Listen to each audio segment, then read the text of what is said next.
Saurashtra ginners association Rajkot के joint secretary Hitesh रुघानी से commoditiescontrol.com ने कॉटन के लिए नए वर्ष और पिछले बीते वर्ष की हालचाल पर बातचीत की।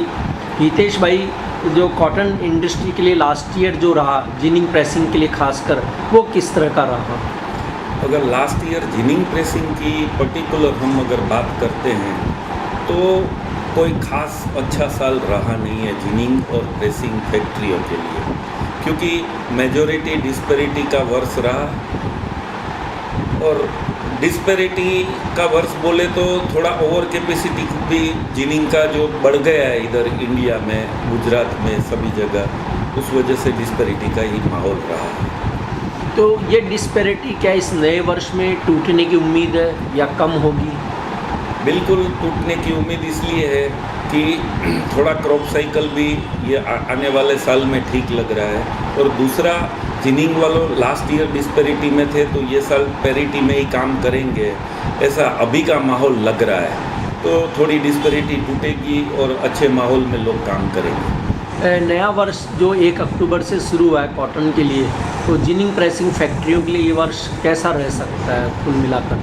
कुल मिलाकर अच्छा ही रहना चाहिए, क्योंकि जो अगर हम क्रॉप की बात करें तो ऑल इंडिया लेवल पे आज 1 करोड़ 10 लाख हेक्टर, 1 करोड़ 26 लाख हेक्टर में सोइंग हुआ है। गुजरात में 29 लाख हेक्टर में सोइंग हुआ है। उस हिसाब से अगर देखते हैं तो सोइंग का 10% जो बढ़ना है, उस हिसाब से तो अच्छा ही जाएगा अगला साल, ऐसा लग रहा है। कॉटन कितना पैदा होने की उम्मीद है? कॉटन पैदा होने में अभी जो आंकड़े आ रहे हैं उस हिसाब से 4 करोड़ के ऊपर की जो बात कर रहे हैं, उसमें थोड़ा हमारा मंतव्य अलग है। हम थोड़ा वो क्रॉप को कम देखते हैं। हमारे हिसाब से 3 करोड़ 75-80 लाख गांठ से ज़्यादा क्रॉप आएगा नहीं। तो इसकी मुख्य वजह क्या रहेगी? वजह में साहब थोड़ा बारिश का जो साइकिल था वो एक तो लेट चला है। दूसरा, कॉटन ग्रोइंग स्टेट में जो बारिश होना चाहिए था उसका थोड़ा डेफिसिट बाद में भी रहा है। मतलब कोस्टल एरियाज़ में भरपूर बारिश हुआ है, जहाँ गिरा है वहाँ, बाकी दूसरी जगहों में थोड़ा डेफिसिट ही है बारिश का। और जो ये जिनिंग प्रेसिंग फैक्ट्रियां हैं, उनकी देखिए कि उनकी जो संख्या है वो आपने भी कहा कि हमारी जो कैपेसिटी है उनसे ज़्यादा बढ़ती जा रही है। तो इसके बजाय इंडस्ट्री को किन चीज़ों पे ध्यान देना चाहिए कि हमें फॉरेन रेवेन्यू भी ज़्यादा मिले और साथ में ये जो ओवर कैपेसिटी की वजह से 3 शिफ्ट में फैक्ट्रियाँ नहीं चल पा रही है वो भी रुके? देखिए साहब,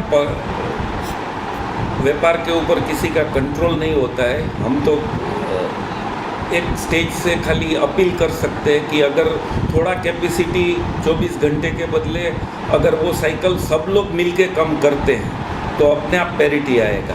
दूसरा, एक तो ओवर कैपेसिटी बेल बनने से क्या होता है कि भाई सेलिंग का प्रेशर हमेशा बना रहता है। तो आज जो हम फेस कर रहे हैं वो थोड़ा कम हो जाएगा अगर हम मिलके अगर थोड़ा हमारा कैपेसिटी घटा के काम करें तो। CCI से क्या उम्मीद है नए वर्ष में? CCI आंध्र प्रदेश, महाराष्ट्र जैसे स्टेट में डोमिनेट करेगी, क्योंकि MSP के नज़दीक अभी भी प्राइस आ ही चुके हैं ऑलमोस्ट। अगर और आवकें बढ़ती है और प्रेशर आता है तो 100% 2-3 राज्यों में तो CCI तुरंत ही अपना रोल चालू कर देगी। मतलब प्रोक्योरमेंट का जो उसका रोल है वो चालू हो जाएगा। और आप इंडियन कॉटन एडवाइजरी कमेटी ने कहा कि 47 लाख गांठ का एक्सपोर्ट होगा देश से नए वर्ष में। पिछले साल भी जो आंकड़े थे उनसे ज़्यादा एक्सपोर्ट हुआ देश से। आपके ओपिनियन में क्या लगता है कि कितना एक्सपोर्ट हो सकता है? देखिए साहब, अभी डिमांड ड्राई है, उस सत्य को हम मतलब पीछे नहीं कर सकते। लेकिन USD ने भी थोड़ा प्रोजेक्शन अपने क्रॉप का घटा के रखा है। दूसरा, इंडिया में जो कॉटन एसोसिएशन का अंदाज है उससे हम लोग थोड़ा कम ही 50-60 लाख देख रहे हैं। और 2-3% अगर डिमांड को, इंडिया की लोकल डिमांड को हम अगर प्लस करते हैं तो ऐसा मुद्दा भी नहीं है कि ये 47 लाख वाला 75-80 लाख तक भी एक्सपोर्ट हो सकता है, उसमें कोई दो राय नहीं है। एक नई बात जो आई कि बैंकों द्वारा कॉटन जिनिंग प्रेसिंग उद्योग को कर्ज देने पर हाथ खींच लिया गया है, तो इसका समूचे उद्योग पर किस तरह का असर देखने को मिल सकता है? एक तरफ से देखिए साहब, तो अगर बैंक की बात करते हैं तो बैंक आज उनका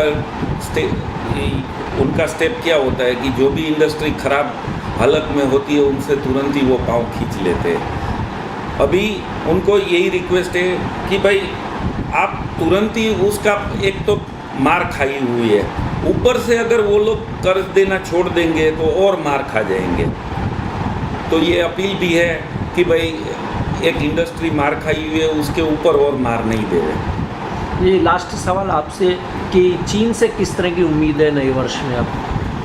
डिमांड थोड़ी ड्राई रहेगी और अभी जो सुनने में आ रहा है कि वो लोग अपने कोटा का कॉटन ही इंपोर्ट करेंगे, पर अगर प्राइस पर प्रेशर है और नीचे भाव रहे तो वो माल तो खींच के ले जाएंगे। जो मैं अगले सवाल में भी बात किया कि 75-80 लाख तक जाने की संभावना है।